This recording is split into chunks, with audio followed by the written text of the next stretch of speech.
All right, Deontay Wilder goes on to speak about Anthony Joshua versus Tyson Fury. We're going to get into what he said, and then I'm going to comment after. I can see that fight going the distance, he told Big Fight Weekend. I don't see that fight being a knockout or nothing like that. I can see Joshua beating him. I know that's crazy to say, or some people will be like, how do you see that?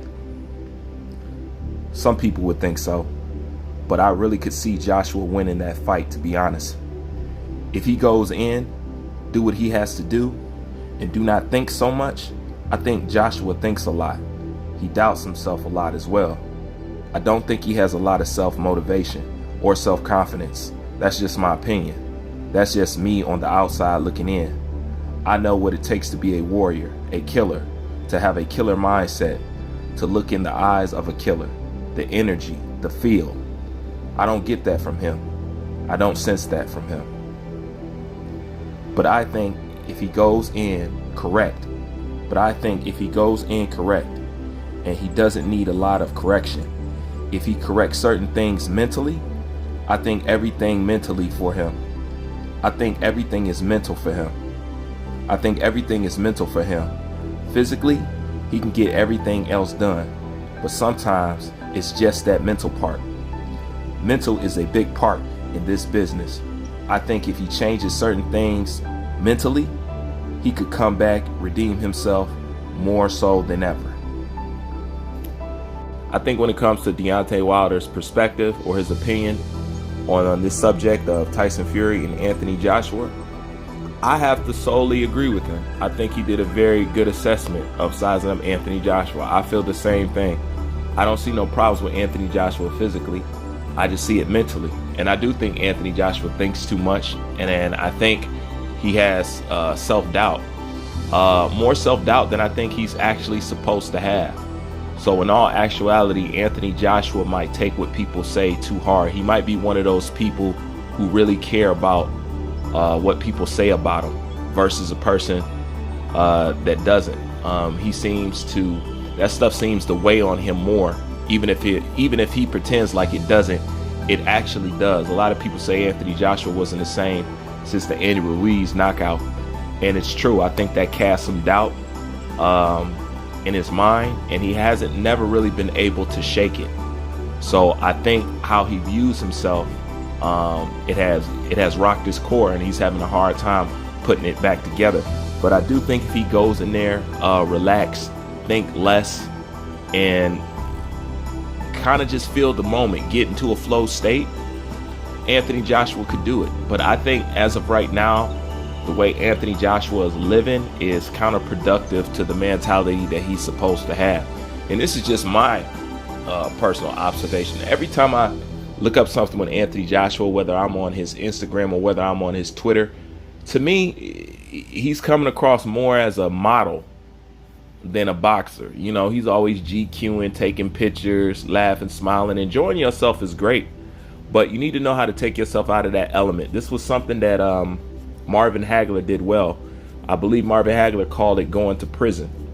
He had a house, I believe it was in Long Island or something like that. But anyways, he would go to this real secluded place with just him, a big old empty house, you know what I'm saying, dungy, run down looking, you know what I'm saying. And he denied himself of any luxuries, you know, until after the fight. Anthony Joshua may need to adapt that kind of mentality. He might need to step away from his comfortable surroundings and put himself in a place where he's uncomfortable, where it feels like he's in hell, and the only way that he can get out is through a victory. There's nothing wrong with implementing these kind of tactics or brain tricks on yourself just to get you up to par for the task that you need to handle. I don't think there's nothing wrong with that. But I just found it kind of surprising that Deontay Wilder would say that, especially when he was so against Anthony Joshua's abilities. But I think at the same time, that's a little bit of him hoping that he could beat Tyson Fury so they can salvage, you know, the fight that they were supposed to have, so he could salvage somewhat of that 120 million. Because I bet you at this point, and what's going on with PBC, he's reconsidering what he actually did. I guarantee you Deontay Wilder is thinking about that. But as far as the killer mindset, he's right about that. You could say a lot of things about Deontay Wilder, but Deontay Wilder has shown and proved to me that, you know, when it gets tough, he can bite down and he can stick in there, and he does have a warrior's mentality, and he's not the type to give up, you know. And in boxing, that's something that we often praise, that often give you a victory even with a loss. And I think Deontay Wilder, he has that.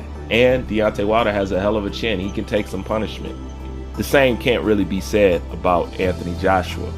But yeah, I think if Anthony Joshua loosen up a little bit, quit being so hard on himself, quit taking stuff so seriously, don't let Eddie Hearn keep putting all that pressure on you to do this and do that and have this and have that, and forget about all those endorsements and whatever and whatnot, and just focus on what got you there, you know, and get back to enjoying what you're doing.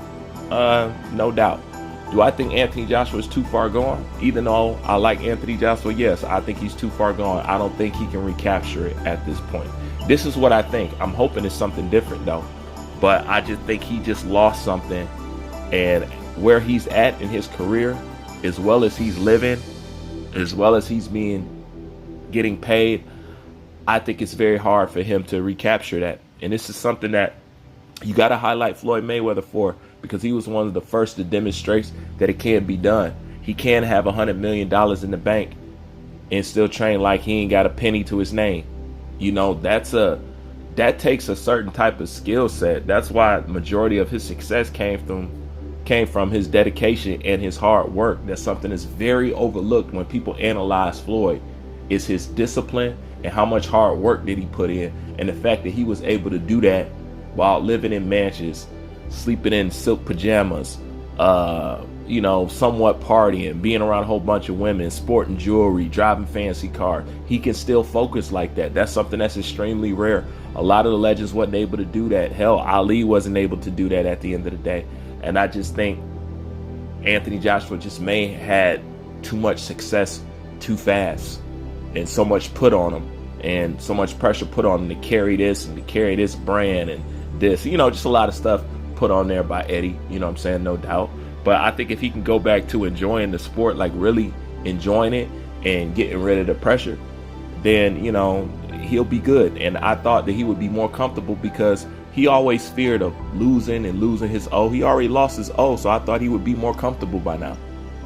But it seems like the pressure is still there. But in the end, we will see, because one thing's for sure, you know, Anthony Joshua is not going to give up and just walk away without attempting, without trying. And actually, if you can combine these two guys' attributes, then you got a hell of a fighter.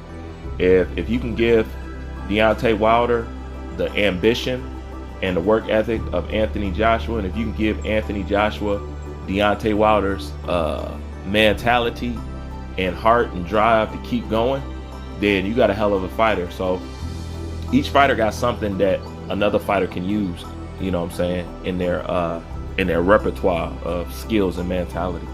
But I agree with Deontay Wilder on this. I think it was a good assessment.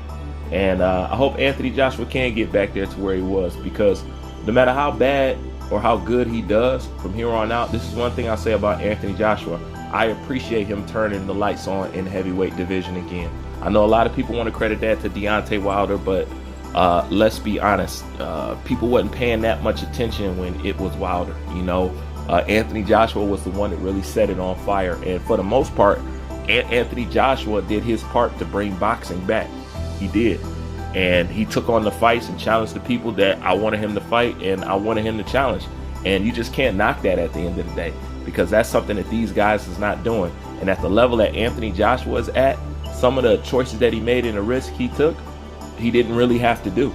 You know, that was him just wanting to have a good legacy or be looked at as a good fighter. And to me, that's very much appreciated no matter where he goes from here on out. That's my thoughts on this. Like, comment, subscribe. Bruce Vane, I'm out.